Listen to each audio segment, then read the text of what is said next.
Good morning, Robert Scribbler providing this video to you from Road Anthony Pier, looking south at Ocean Drive and all the houses that are being swept into the ocean by the rising sea levels and more intense storms out here on the Outer Banks. This is really eye-opening for me. This is high tide, but nonetheless, this is very high water here. The pier is in some cases off its moorings. As you can see, the first ramp is washed out and the second ramp is just barely hanging on by a thread. And I'm just going to look around here to the other side to show you the concrete structure here that's being unearthed by the waves. This is not a storm.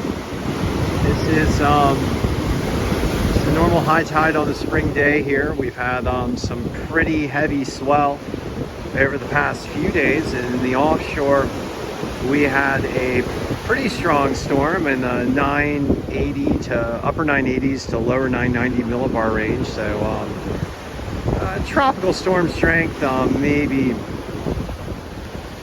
Cat 1 hurricane strength. It was not a Cat 1 hurricane, but it did have the potential to develop some tropical characteristics and did push an unexpectedly large and beautiful swell onto the Outer Banks yesterday. But the after effect of that swell is that a lot of sand has been moved around. I know we've been talking a lot about climate change at the end of these videos. The Outer Banks are right on the edge of climate change, guys. It's experiencing the effects of rising sea levels and more intense storms, and we are staring into the teeth of what may be an all-time record hurricane season for the North Atlantic Ocean. The North Atlantic Ocean is much warmer than normal, and in the Pacific, a condition called La Nina is helping to generate favorable atmospheric conditions for the formation of tropical cyclones. So those two factors combined, you have the potential for a very rough hurricane season, a hurricane season where there's frequent storm generation, possibly stronger than normal storm generation, and possibly even a record number of storms for the North Atlantic this year. We will have to see, but nonetheless, early indicators are for a very active storm season. A lot of fuel at the ocean surface in the form of warm sea surface temperatures, and the atmospherics coming into line as La Nina picks up in the Pacific. All right, so a bit of a preamble here for the OBX wave report today. Let's talk wave conditions. We're going to make some changes to the OBX wave report. I've been working with an expert surfer and surf coach, Jeff Carver, on wave scouting, and I've learned quite a bit working with Jeff. He's a real guru when it comes to dialing in waves and picking out the best conditions. But one of the things we're going to do is we're going to add the Oregon Inlet buoy data to the daily wave report, and so that'll help give you guys a little bit more of an idea of what the swell is doing in the Outer Banks before we go down to the local beaches. So right now, Oregon Inlet buoy is picking up a 3.3 foot swell, 11 seconds out of the east-northeast at 64 degrees. So still a pretty beefy little swell there. Although with those east winds right now, they are coming from the northeast at about 8 to 17 miles per hour, depending on your location. And that northeast wind is, that onshore flow is chopping up the waves, so giving us less ideal surf conditions for the east-facing beaches, despite a pretty decent swell coming in here. It's also worth noting that with the powerful swells that we've experienced, we'll venture to say more powerful than normal swells that we have experienced throughout the wintertime and into spring. The sand is on the move, so it is pretty hard to find good sand up and down the Outer Banks. You have to really scout it in order to find it.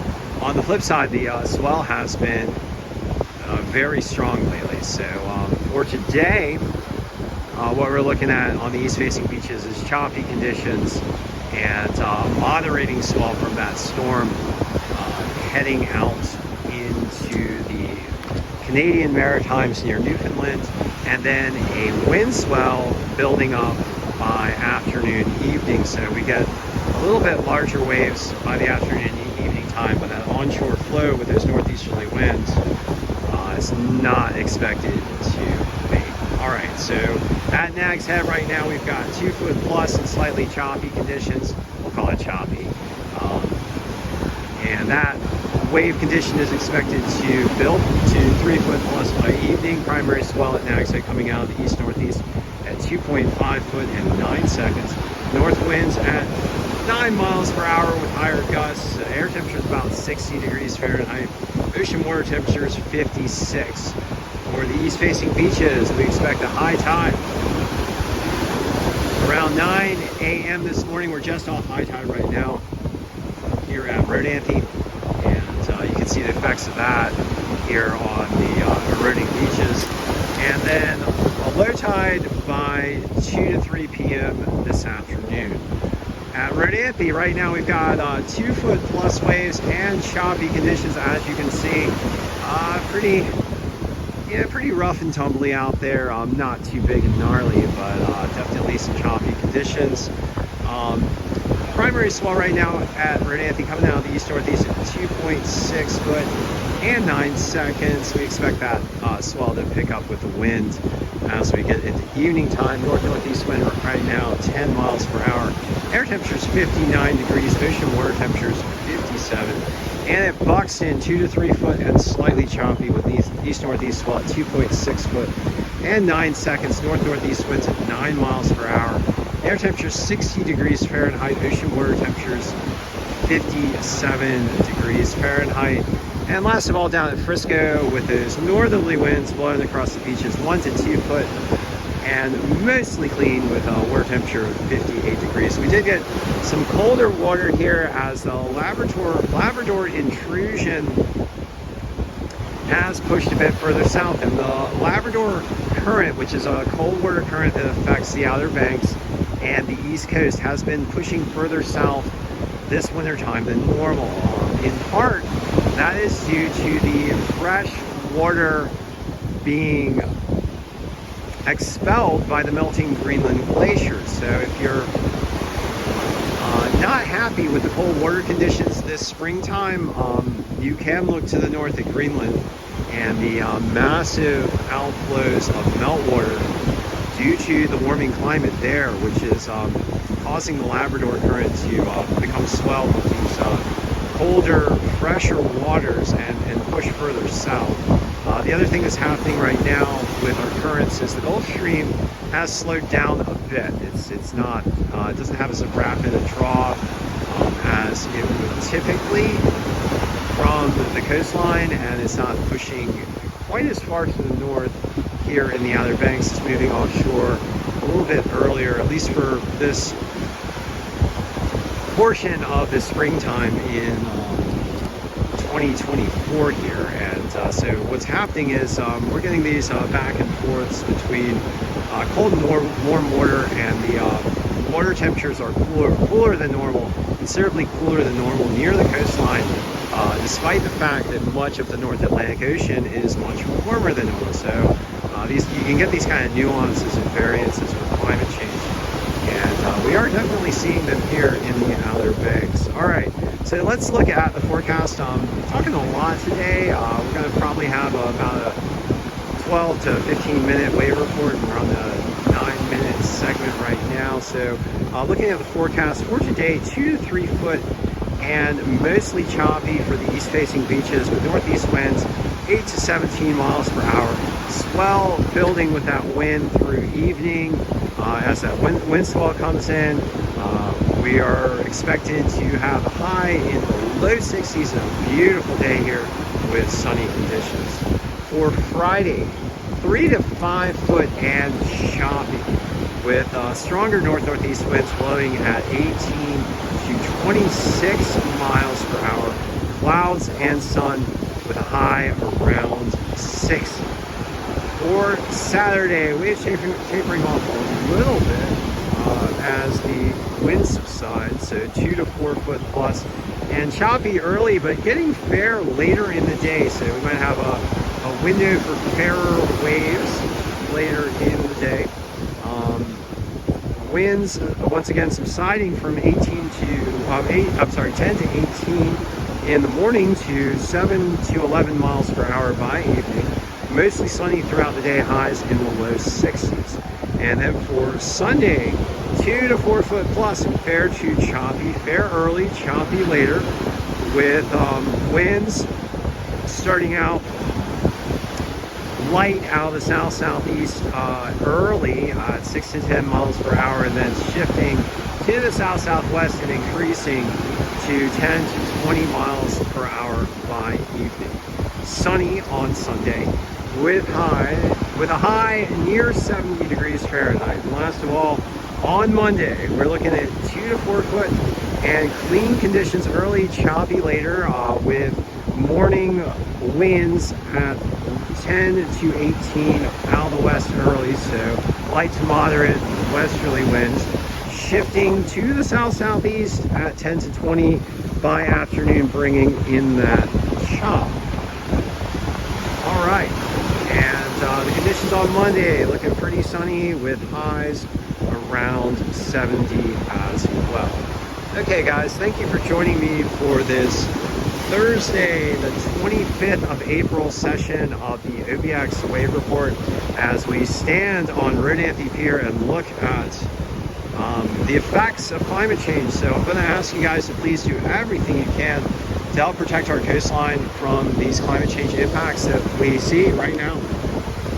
We're going to start having to sandbag Route 12 up to our north and west here, a very vulnerable roadway, one of the most vulnerable roadways in the United States.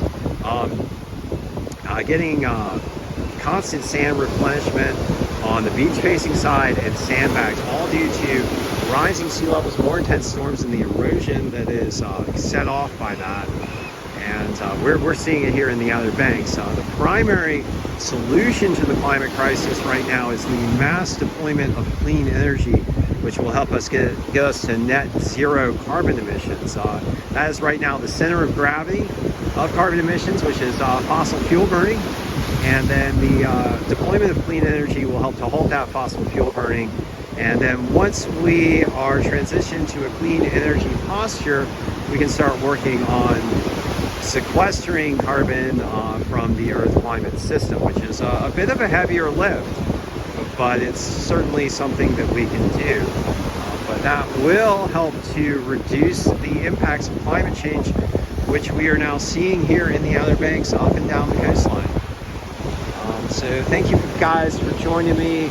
I really appreciate everyone who has been taking part in the OBX Wave Report, all you fantastic surfers, and also those of you who are weather and climate gurus and geeks and folks like many of us surfers who you have to be in touch with both the ocean and the atmosphere to get a general sense of what's going on, and find good surf locations and good waves and favorable conditions for the sport and the art that we all love. But let's also remember the communities that are connected to those oceans right here at the edge of the sea as the waves roll in here in Rodanthe. We can see the effects of climate change right now. So thank you for joining me for this session of the OBX Wave Report. And I will be back with you guys shortly. Much love to all of you. I hope you guys get out and find some good waves. I hope you guys did get out yesterday, which ended up being pretty epic.